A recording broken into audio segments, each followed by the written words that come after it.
Thankful Thursday. Welcome, everybody. Dove, Lori, Sharon, this mic is all yours. Good morning. This is Lori. I don't see Dove in the room, but he'll join us, I'm sure. Lynn and Bob, it's good to see you back, Bob, and Deb and Sharon. Sharon, I'm glad to see you too. And then Mickey. Yeah. Mickey, I just was listening to the interview you had with, I keep forgetting his name, but I just a yogi. And it's good. I really, really like it. You're Oh going. my God, that's so funny. I wasn't going to tell anybody about it. Well, Karen sent it to me, I and know.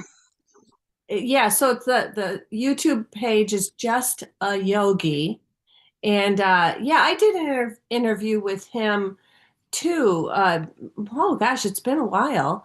I had never heard of him before, but he's a good interviewer, and I just really love what you were saying because about not protecting the ego. And it's like, wow, I'm sure I've heard that before, but I haven't heard it before.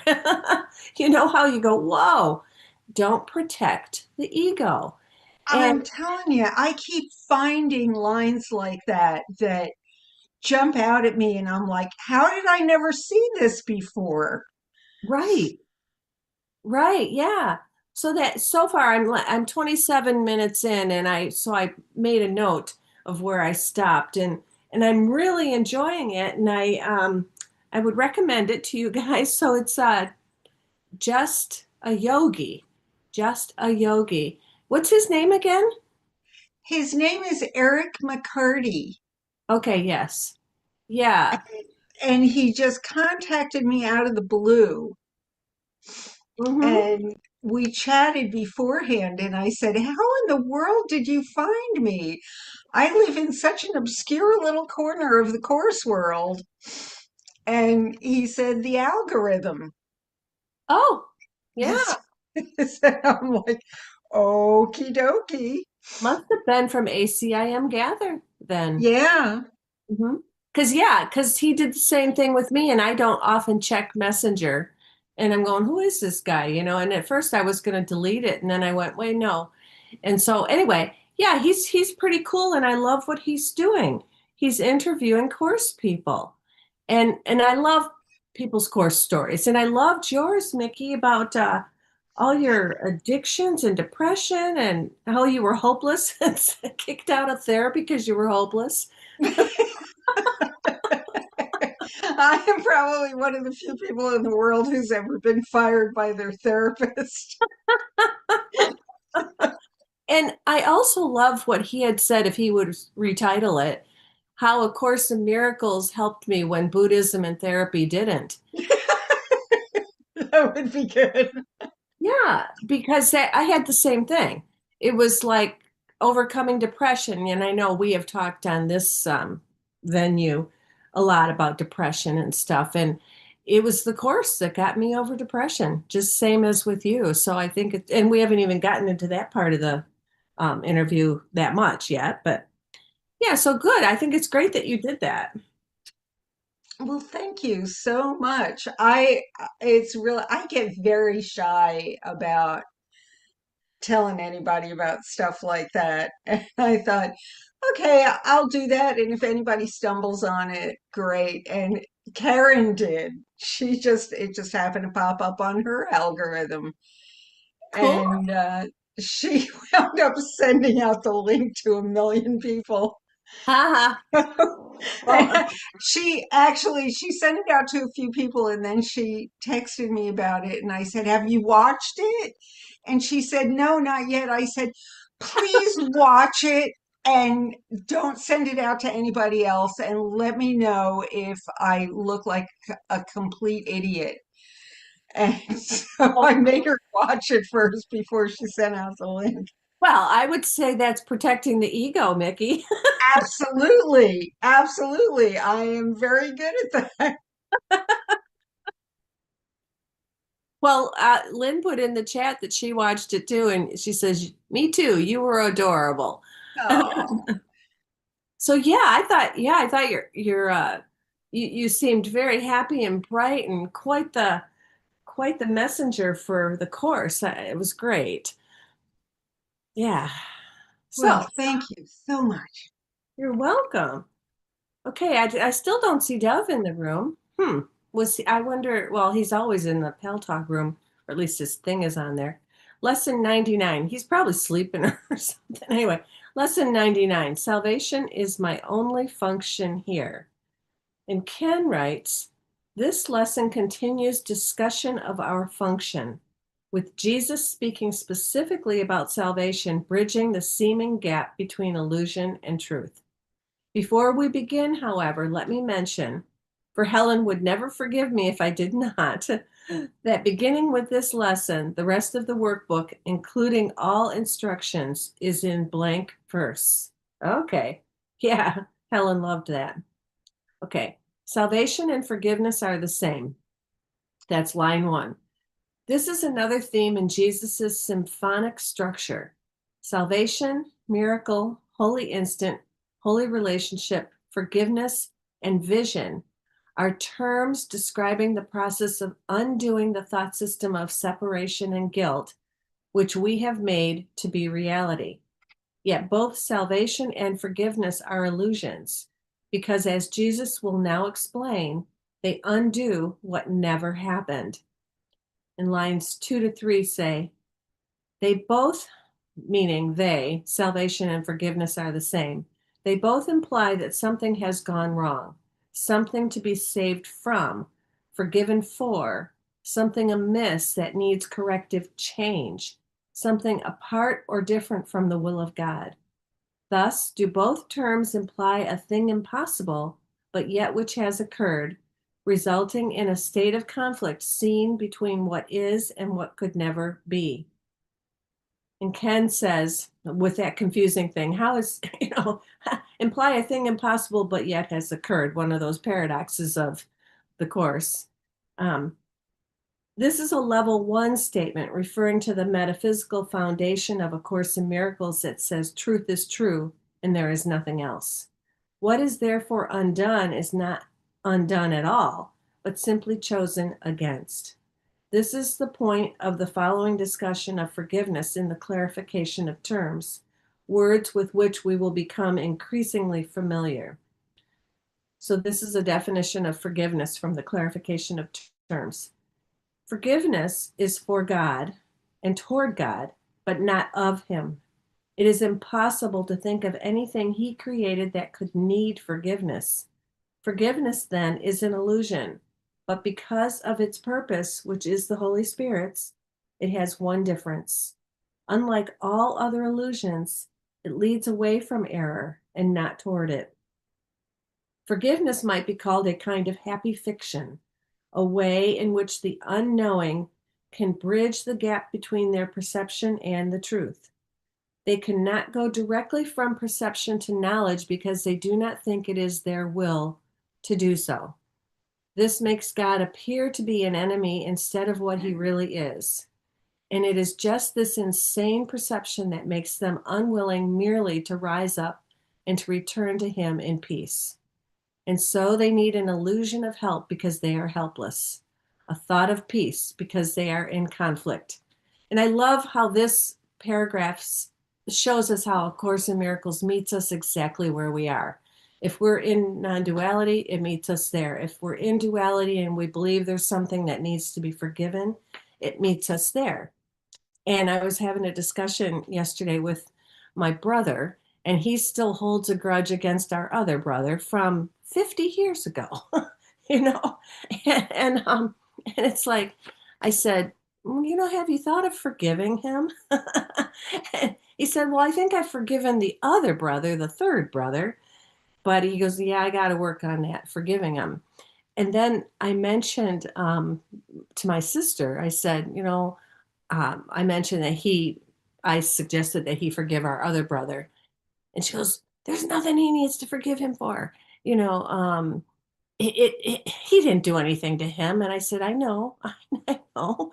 But if this is where he's at, you know, suggesting that he forgive, start with where he's at, you know, and have him forgive that, because that's going to free him, because he thinks our other brother did something to him. And so it was like, just go with where someone's at.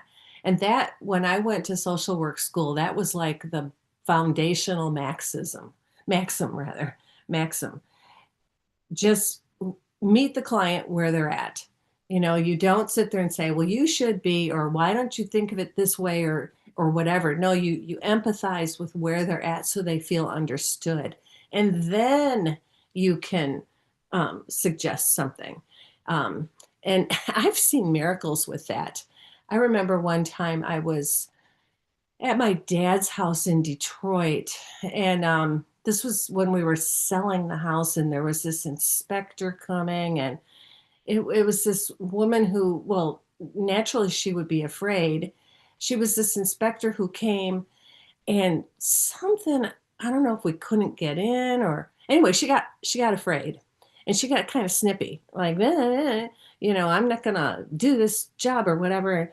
And just with my social work skills, I just went, yeah, I can see that. I can see why you would be uncomfortable with that. You know, I don't blame you. You know, if I was going into a strange neighborhood and stuff like that, yeah, I would, I'd feel the same way. And then by the end of the conversation, she was calling me sweetie and honey, and all. She, when she initially started out as a real bitch, you know, so it was like, and I've seen that kind of thing so often. You just meet people where they're at, and you don't protect your own ego in defense of, you know, like needing to fight theirs, and you don't protect theirs either. You just see the Christ in them. Oh, there's Dove. Well, good, Dove, I'm glad you're here. So again, Mickey, I just want to thank you for that thing about don't protect your ego. I love that. I'm going to write that down. And with that, I'm going to turn this over to Sharon. Hi. Good morning. I actually called Dove. Thanks. But he's going to New York today from the Foundation of Inner Peace. They're having something. But so I reminded him because he was running probably. I'm okay. Are you gonna be on with us, Dove? Yeah, I'm going to be on. I need some. I'll be driving with John Monday at the next hour, the one that I do the 3 A's of metaphysics. I could use some help if somebody wants to jump in. The only one that'll be there, Karen won't be there either, is McKaylee. So if someone wants to help with the 3 A's, I'll try and be there sitting in the car with John. It's crazy. I completely forgot today is Thankful Thursday. And I was just thinking about today is the day I go to Columbia.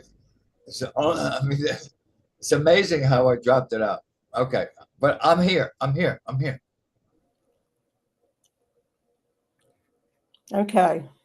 All right. I'm glad you're here. Okay. You know, to start out, you know, did we really even need a process? You know, did we need to study the course? Did we need to watch any of these teachings? And what I'm seeing now is that they were all there to mitigate the guilt, because that's all that's really here. The smokescreen is guilt. And the light of who we are never comes in to the dream. It watches, It's the seer. It's the seer that's watching it all and seeing that it's nothing, that it's absolutely nothing. And Ken Wapnick says here, the ego would have us believe there was truth, but also illusion. There was God, but also separation from him. And see, that's the thing. The ego doesn't know a thing. The ego is the mind. The mind doesn't know what we are. It's a complete program. The program was put into us by the infinite self. We are all dreaming from our thought images, from our memories, from what happened to us from the moment of delivery till whatever. But the story unfolds, and it's not really about us, because the character couldn't possibly be the light, right? Because the light is all that's here. And when I want a great day, I just remember. Because, you can't always stay right there, in the light because well, for me, I'm teaching. Sometimes I'm substitute teaching or I'm teaching in my house art. But what I have found is that the light knows it's the thing that's doing it all. It's the doer, it's the seer, it's the thinker of thoughts. We're not that. We watch this dream, and it's a crazy, crazy dream. But it was a lot of fun if you look back, because think about it. We are in heaven, and we're playing a part now that's basically not neutral. It's up and down and all around with a lot of pain in it and pleasure. And, the thing that becomes addicted in the ego mind is the pleasure. It's like an addiction, like, well, if I just have that piece of chocolate, I'll have a good day. But really the pain and pleasure are the same illusions. So Ken is saying basically the ego would never, ever, ever, it's like, know what we are or that we are eternal, that we are an eternal light being. That's all that's here. Imagining these characters. And I think that, the process that we go through, did we need it? Did we need to do the course?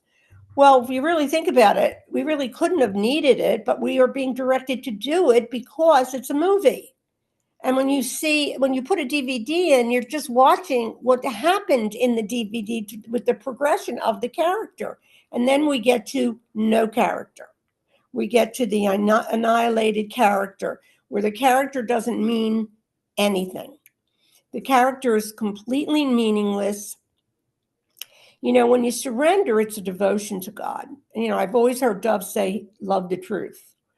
And I didn't really breathe it in, But when you look at the power of who we are, that we're actually pure light beings, and this is a reflection of heaven. In heaven, it's a different dimension. And so it's going to have something we've never experienced, but we never left it either. But in this world, there can't be anything more beautiful than to come to a place where you realize that nothing can hurt you, that you're being perfectly cared for. There was, and I'm not saying that I don't fall, short through the day. I do. And, I look at that and I think, well, why do I do that?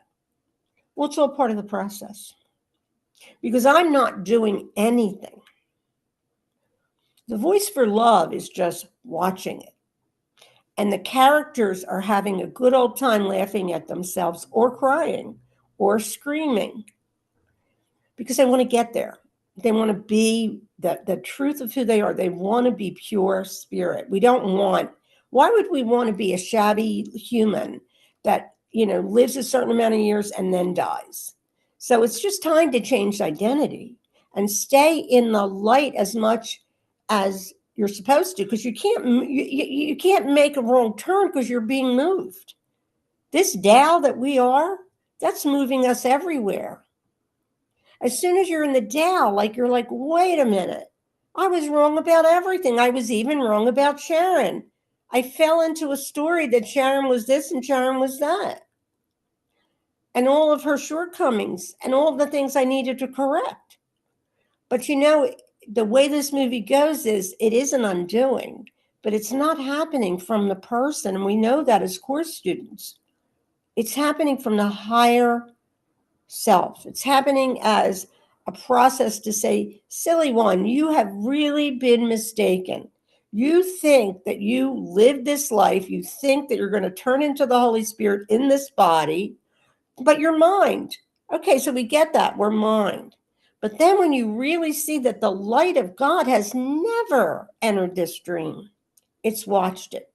So I have a memory when I was in college and I had a portfolio review. Now, when I say that character I played, because I'm really everyone.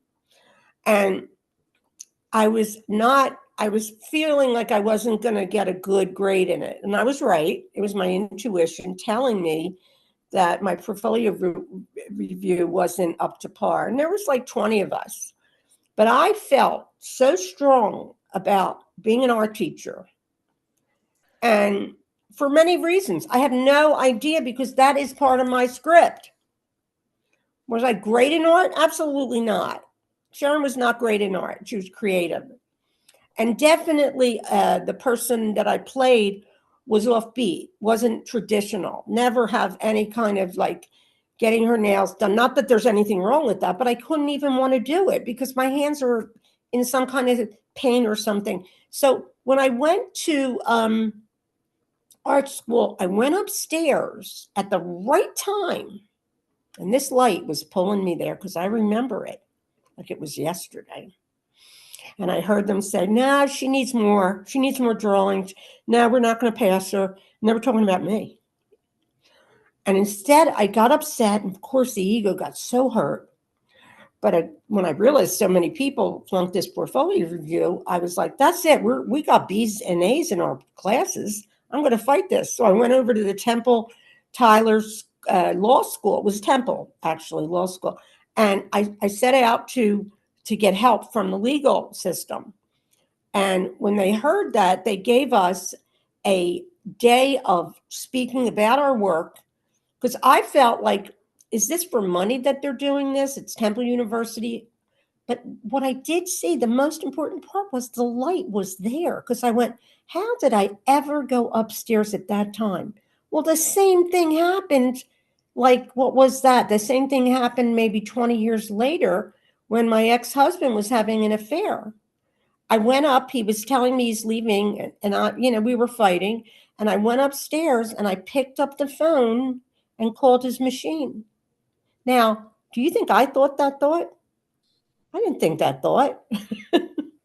I mean, I didn't think it at all. That came into my mind for me to see that he was cheating. And I got the conversation that he was having on his machine from his girlfriend. So that was spirit that brought me to that. So Ravi always says, this is all God's will. God is really directing all of it. It's not the ego. And I couldn't get an answer from other teachers because I wasn't hearing it the way it was directed to me. I knew that the higher teachings are there's no doer and there's no thinker, that you basically are just the light of being. So when I saw that, and it happens where the light is, if you just follow the awareness, the powerful presence that we are, we're home. There's nothing to do. Now, does the mind still get involved with politics? Well, I live with an ego. Of course I do. Do I have preferences? Well, the ego does, but I can watch it. Do I sometimes talk when that's happening? Absolutely. Who's listening but me? I'm the only one here. I'm listening to myself, talking to myself. So this light of being and this process of going to groups to see if we can hear the Holy Spirit. Well, the Holy Spirit, what is there to hear? This is all done by the Holy Spirit. There's nothing to hear. I've gotten so many tastes, and I'm not saying there's anything special about it, but I had a feeling, and this is true, and I'm going to be honest. I felt like, I would have an awakening because of what happened to me when I was little. I had a lot of spiritual experiences, with my grandmother telling me this was a dream. When I landed in my living room one night, I didn't know how I got there. There was the light. The light was there. The ego looks for light as if it's a lamp of light. But the ego has no clue because it's mind. So when we look back at our process, we can see that our undoing started way before we got into A Course in Miracles. However, I bought Love is Letting Go of Fear when I was 30. So this whole teaching and why I came back to the Course from the other teaching is that's what Spirit wanted. And, the ego will say, well, I'm not waking up. You don't have to wake up. You've never not been awake because that is who you are. There is no waking up. The character will fall away as it does. It's like the scarecrow In the Wizard of Oz, you can put flames on it, just like the witch tried to do. But once you put the water of spirit on something, you get the power back and you are really, really burning your light and shining it. And that's our job at this point. Now, I have still some undoing for sure. I mean, the lower chakras are still, making their way out, which is the ground chakra. And I will say that Corinne Zuko, I did see her thing yesterday. I can't think of the name now, but I know Lynn knows what it is. The Akasha Records, right? She did a thing on the Akasha. I listened to it, but what difference does it make? You want to find out again what the story came from. The story's irrelevant. We are the power of God. We're the one that made this whole thing go. And however the story is, it has nothing to do with the light. Spirit didn't say, well, I think I'm going to wake up only those that are good, and the ones that are bad won't wake up. And if I think the president is doing one thing on his own, I am insane. He is not.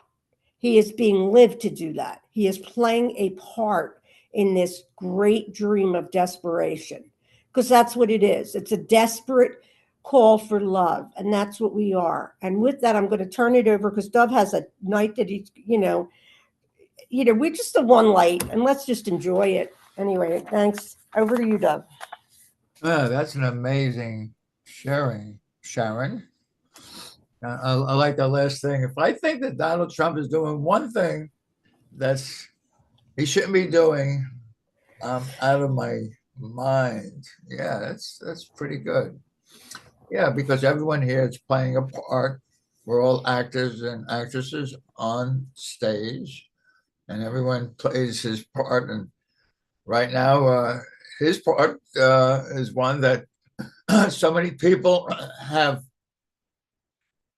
upsets, or I'll use the word triggers, which brings up my official line: be grateful for your triggers. Yeah, be grateful for Donald Trump, because he reveals your mistaken lies, beliefs. Yeah. I mean, how did you do that? Well, you think that somebody doesn't belong in heaven. I know a lot of people who do the course, they're all going to go to heaven. Donald Trump is going to hell. I mean, only the ego thinks like that. I mean, only. I was listening to, they were playing Ken Wapnick this morning as usual, and it happened to be in a very special thing, which I happen to love from many years ago. The Attraction of Love for Love is chapter 12, section 8. And chapter 12, section 8 contains that thing that the ego, who has no idea of who you are, but therefore has to be very defensive against you, because doesn't know who you are, doesn't know what love is, so lives in a range from suspicious at best to vicious when it has to get so. So that's the ego thought system that we all have. Suspicious at best. So, guys like DT make you suspicious at best. And, you watch this CNN News and all those other stations, and they get vicious when they gotta get vicious. Yeah, this guy deserves to be taken out by the 25th Amendment. He's out of his gourd. We have to get rid of him. He's a psychotic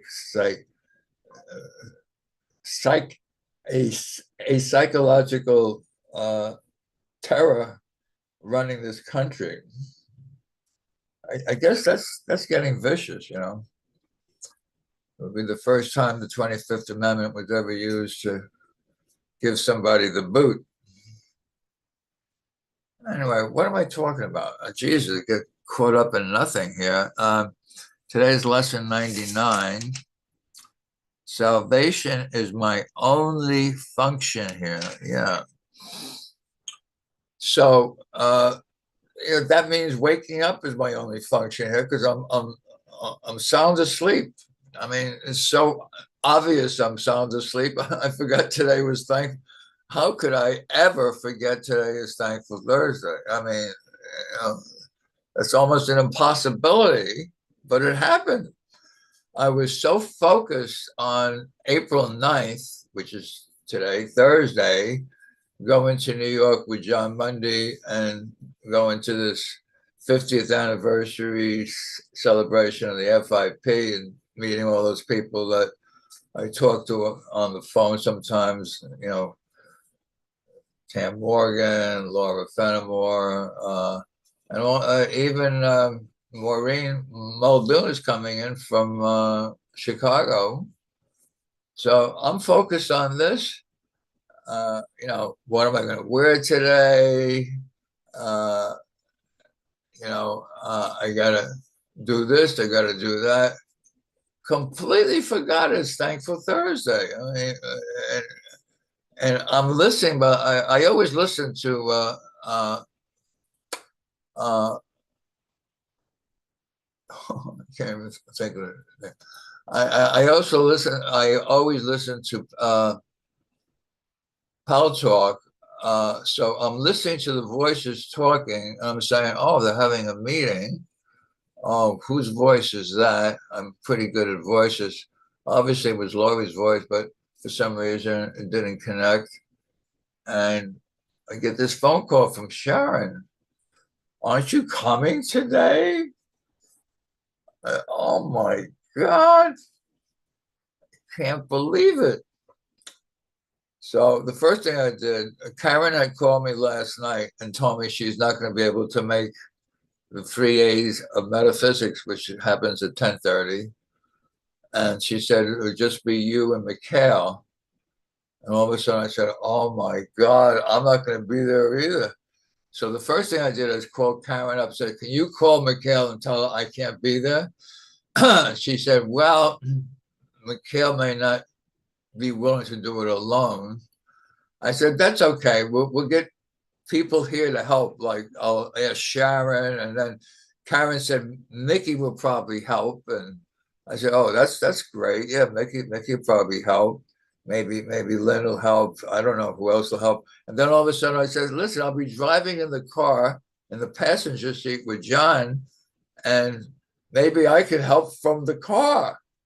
And all of a sudden things just came together, and I'm sure everything's going to be A-okay. And Lynn says Zuma may not be here today either. Well, that usually means we can go over the hour, but by then I'll be at Columbia, and we'll see what happens. I have no idea what the morning is going to be like, but I am certain it's going to be perfect. How do I know? That's my bottom line. Everything happens perfectly. That's bottom line. Everything happens perfect. It doesn't matter what you think about it. It's perfect. So no matter what's going to happen, it's going to happen perfectly. Yeah. I did send a message to Mickey. I was very curious, but I guess she didn't see it yet. She said, here's the link for that line, chapter 4, section 7, paragraph 8. And I sent her a message personally. I said, here's the link for what? Please tell me. And so if you want to, you can just put it on the chat. I hate missing things. That's one of my ego's deficits. I don't want to lose things. I don't want to miss things. That's definitely my ego. I'm going to miss something important, and knowing it is going to help me. So only ego is into the belief the lie of missing things, of losing things. Yeah. So, in this world of fear, Dove's greatest fear is loss, loss, yeah, loss. I was listening yesterday to a Ken Wapnick thing where uh, they were talking about death, and this woman who I happen to know because she attends every one of Ken's workshops. Her name is Jane. She's about, I don't know, she's up there in years. I think she said she's 87, 88. Uh, and Ken says, these young kids today, she's worried. She said, I'm not worried about death. She said, but I am unhappy about one thing. And he said, well, what is that? Uh, uh, I'm not going to be remembered.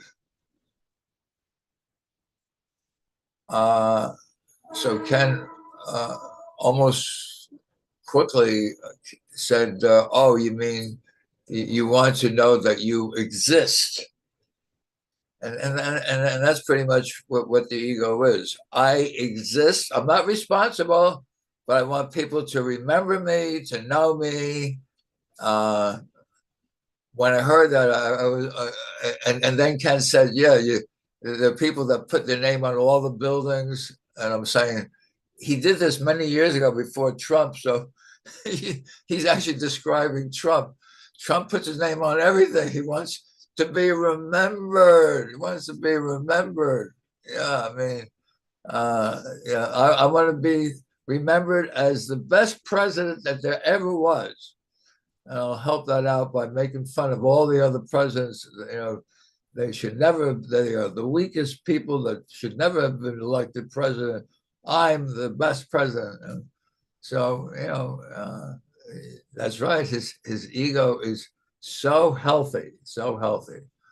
So when you have a healthy ego, you get,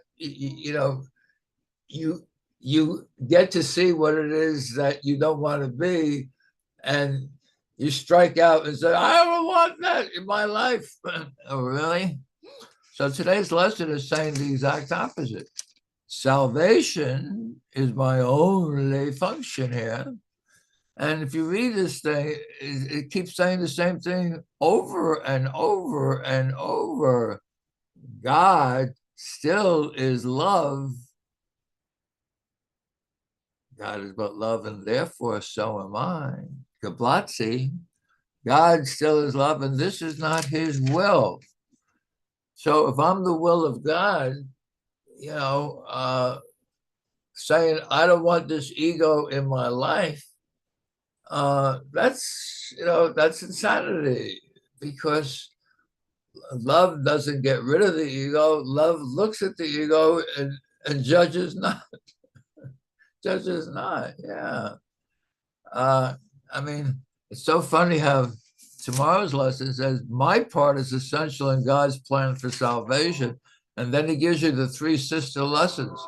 God's will for me is perfect happiness. My will, I share God's will for my perfect happiness. And then 103 goes right back to God being love is also happiness. So all this love and happiness only comes when you see all equally the same. Now you leave one guy out, I don't care if his initials are DT or HS or God knows what, it's all the same. We are one. I mean, that's total salvation. We are one. Salvation is remembering the truth, waking up to the truth. What else can I say? I'm complete. Love you all. Yes, Mickey. So, oh my gosh, I just lost one thought that I had that I was going to ask you. But Sharon was talking earlier about preferences.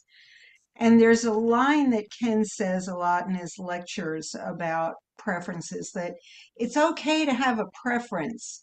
And there's some word he uses that starts with an I that I can't remember off the bat, but maybe Dove will remember it. It's when it becomes an obsession, when you can't live without that thing. He tells a story about his mother and how she had to have a piece of fruit every night before she went to bed. And they drove to Montreal and Yeah, I remember that story. Yes. yeah, do you remember that I word he uses? I can't remember it, but it's like an obsession. When your happiness is dependent upon something, like if you go into a restaurant and they don't have the dish that you were planning on ordering, do you stomp out of the restaurant in a rage, or do you order something else? Well, yeah. I mean, that has everything to do with your ability to accept or not accept. So, uh, hold on one second. Hold on. Yeah, Lynn, it's not idle. It's more like an insistence Hi, John. or an obsession or something like that. So, but I Okay. can't remember the word. But you're right. It is making an idol out of something. And you know, I Oh, oh, I think okay. that, So that we're always, if we're in a body, we're gonna. about 40 minutes. Bob wrote uh, about his addiction to coffee in the morning. So yeah, Very are good. we going to be a Thank little you so much. unhappy about it, and make another choice, or are we going to, be devastated? And that's when a preference turns into something more than just a preference, and when it does, and when we have made an idol out of it. Because I don't think, no, not imperative, but close. Lynn's gonna find it. I know it. Um, but it doesn't matter what the exact word is. We get Mickey, the. I kind of missed it. I got a call from John. He's not going to pick me up until 11:30, which means I'll be here for the entire 3 days of Oh, good. yeah. Yay. See? Problem Yep. solved. It's amazing. He says the garage at Columbia doesn't accept cars until 12:30. So it's impossible to get there earlier. There you go. See? Everything works out. It's amazing. Yeah. It's always perfect. But the It's always perfect. 3As doesn't start until 12:30. What do you mean? It starts at 11:30. It starts at 10:30. Let's Yeah. see. Yeah. What do you mean? Yeah. Yeah, Yeah. Right Zelma's after at Selma 9:30. and You're right at 10:30. before Yeah. me. Yeah. Okay. And the 3As, Robert, I put it on the board, is awareness. You have to first of all be aware that this is going on. That's why you do the course. Acceptance. You have to accept that that's true. I mean, once I realized the course came from outside this world, I accepted everything, and then you have to apply it. That's demonstration. To teach is to demonstrate. So apply is another A. That's the 3As.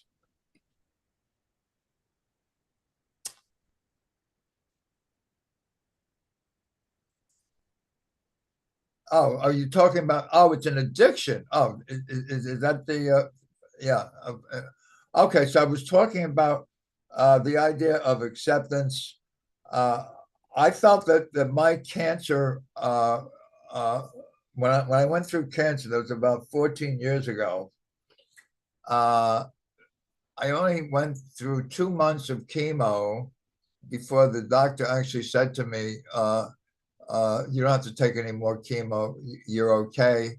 I don't know if he used the word cure, but he said, uh, you're back to normal. The cancer is gone, whatever he said. Uh, at that time, I realized why that was. When I was told I had cancer and I was told I had to do chemo, I was into acceptance. In other words, my training had been to, okay, that's what I got to do. And I was talking to the head of cancer research at the Mount Sinai at the time, and he was talking to me. He saw the book that I have called Into Oneness, and he asked me about it. He said, "Oh, yeah." He said, "That's the same as mindfulness," which I didn't even know what mindfulness was back then. I said, "Oh, I guess so." He started telling me what mindfulness was. I said, "Okay." So I started telling him that I thought that acceptance of my treatment helped me get through it a lot easier and faster. And he said, absolutely. He said most people live in fear, and they contract, and they're into denial, and treatment is much more difficult. So those are the two possibilities. The ego is into total denial, which is how the ego came to be. We denied the love we are, the love of God, and we found ourselves in denial or separation. And the other is acceptance, and if you're a Ken Wapnick listener, he said acceptance is the most important word in A Course in Miracles, and I totally accept that that's true, because you're open, you're willing. Willing and open is the biggest things in the course.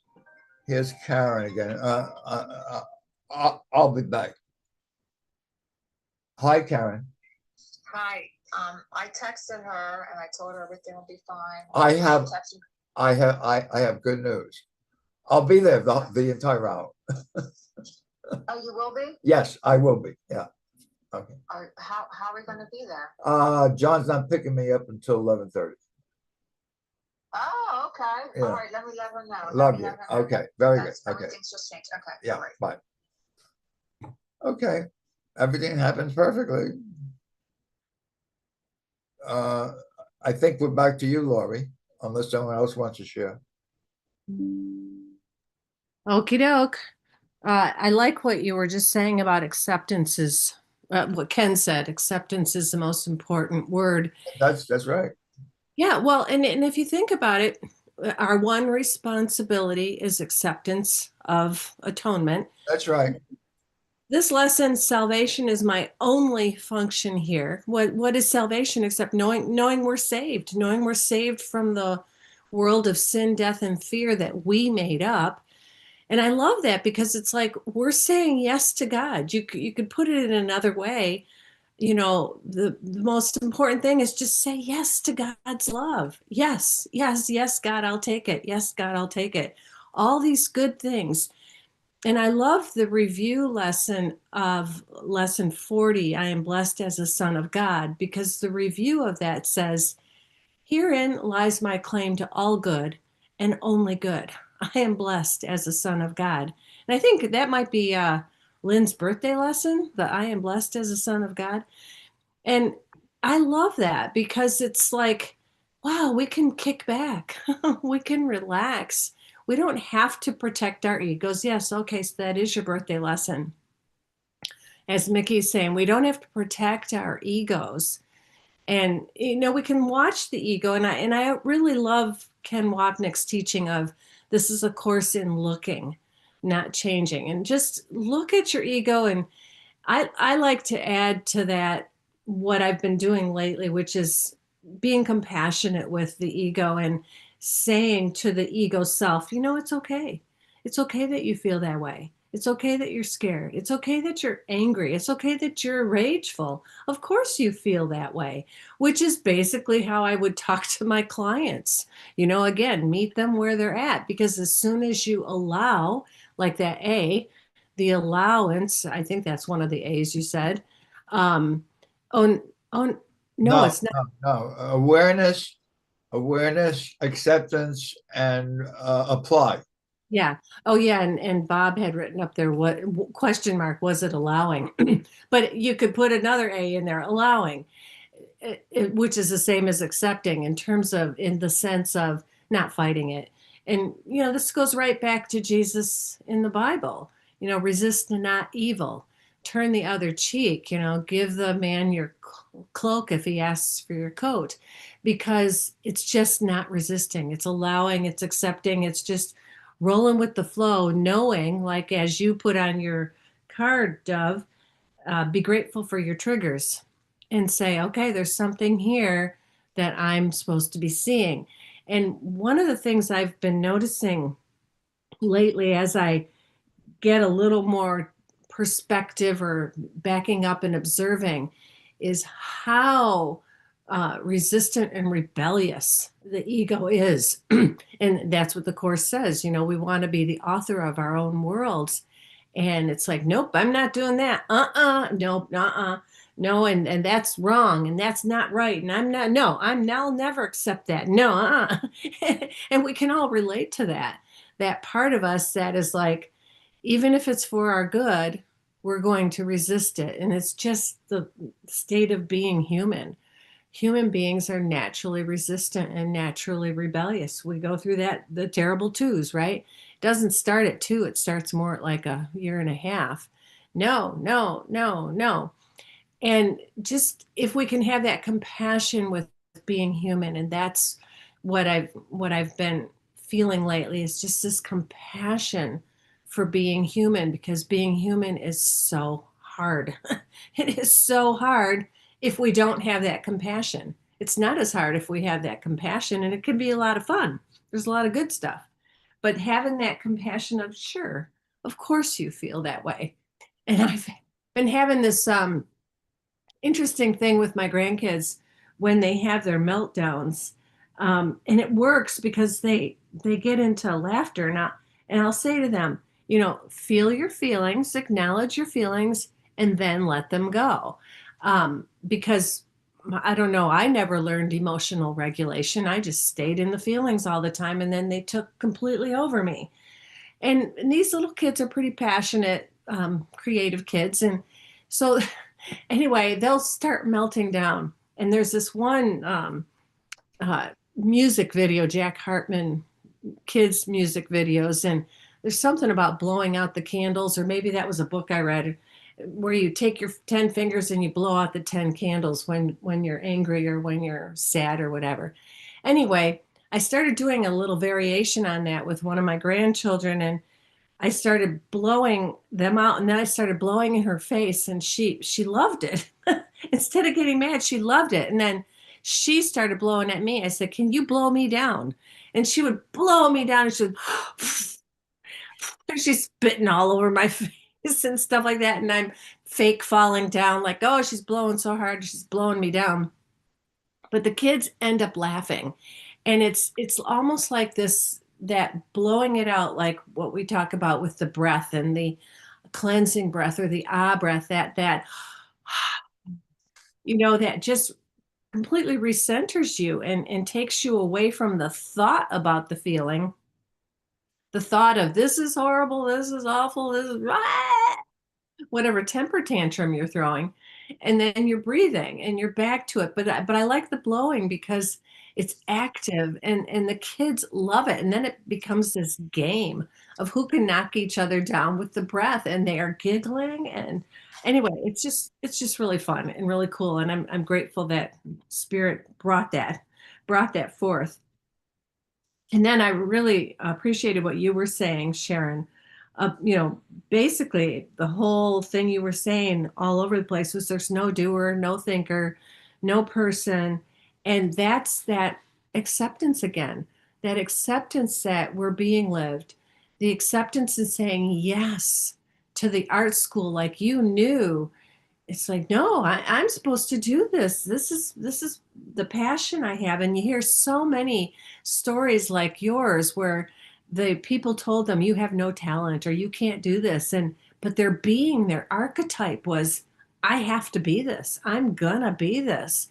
And like you were saying, Sharon, we don't think the next thought. We don't know what the next thought is.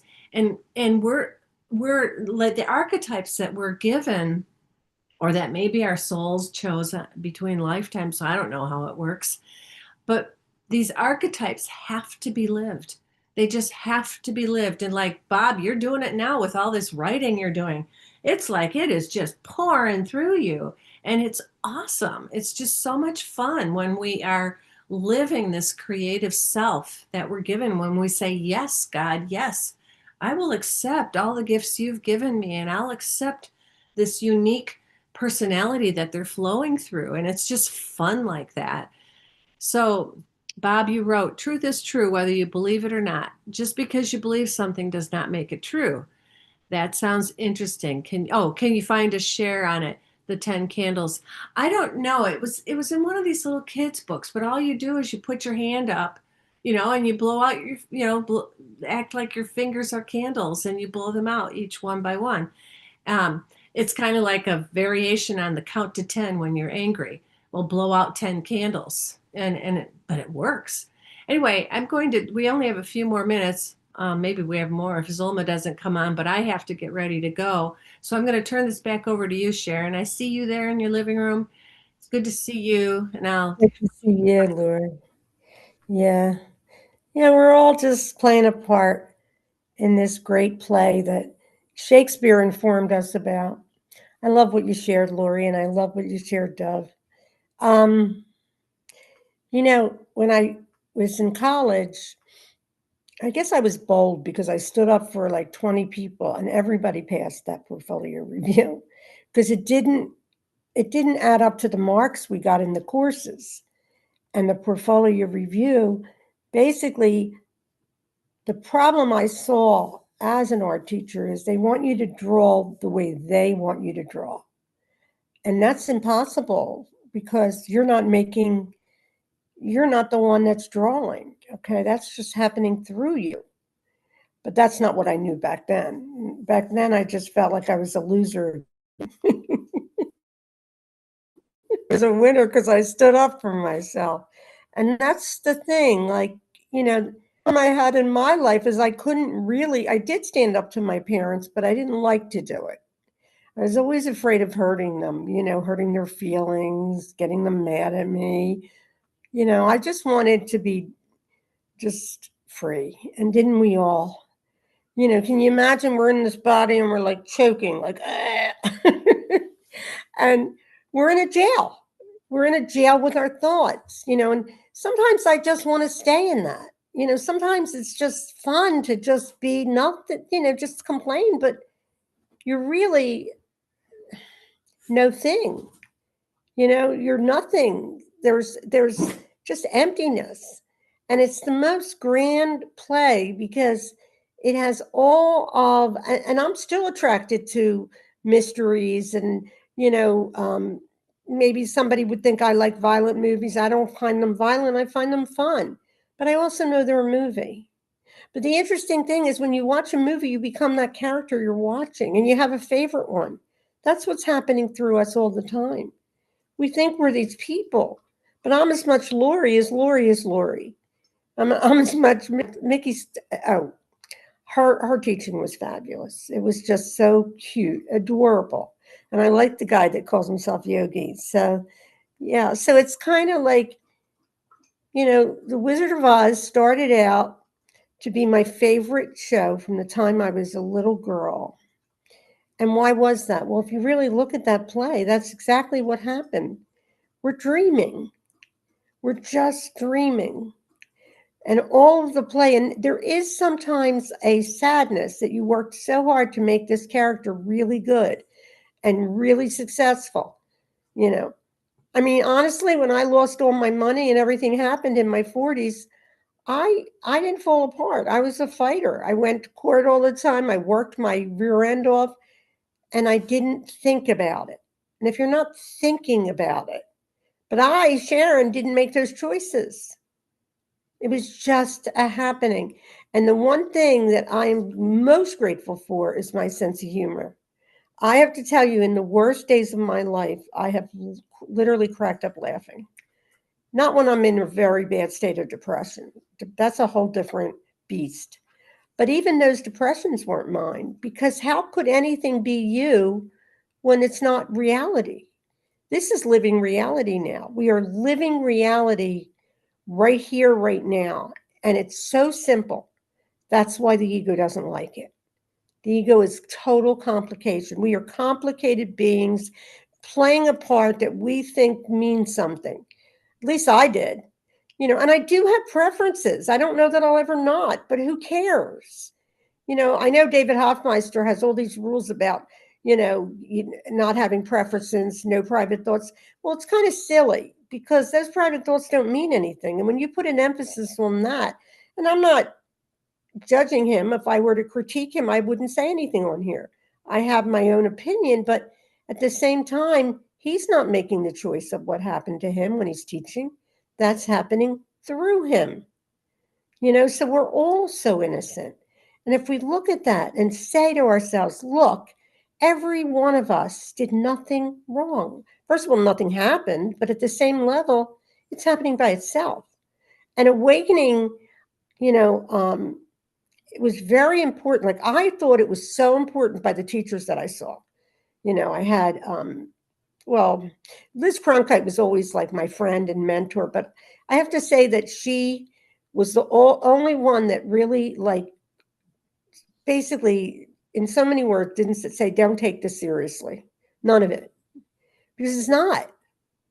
It's not serious. There are other things she might have said that didn't click. But, there was Regina and Helen. Helen Hamilton has grown so much. I listened to her this morning and last night. And she, when these teachers come out and teach, they just keep getting better and better. But at the same time, who is she but me? I'm hearing myself through her. Regina would talk. I would realize now that she's listening to the Holy Spirit and I'm not. Oh, no, no, no. That was me listening to the Holy Spirit. And me saying I didn't have it because I was still claiming I was a person and I was in lack, and the comparing, that I realized is it's really the thief of joy. The mind naturally compares. You cannot stop it. But when you know you're the light, you don't even have to get in the fight. I had a lot of investment in this political thing, and everybody knows it if they heard me in the beginning of the year, because I had my sights, wasn't this year, it was last year, but whatever it wasn't about who was running. It was about my own fear of love. It was all about the fear of love. Love sounds so silly because love is so encompassing and so perfect. And it's always saying to us, all is well. But at times, the doubter comes in there and says, but what if? What if? At this point, I just say to myself, Sharon, don't even try. Don't try to wake up, because trying to wake up is a push. You're pushing against it, and there's no you. So you're not even there. It's just like walking around and just realizing that you're invisible. You look visible, but you're invisible. And it's just been a grand play and a grand thing to participate in. And I just feel grateful. Anyway, I'm going to turn this over to Lynn, I guess, because it is time. I don't know if Zoom is going to be on, but if she is, I'll be listening.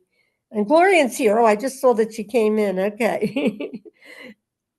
Nikki, Regis, Dev,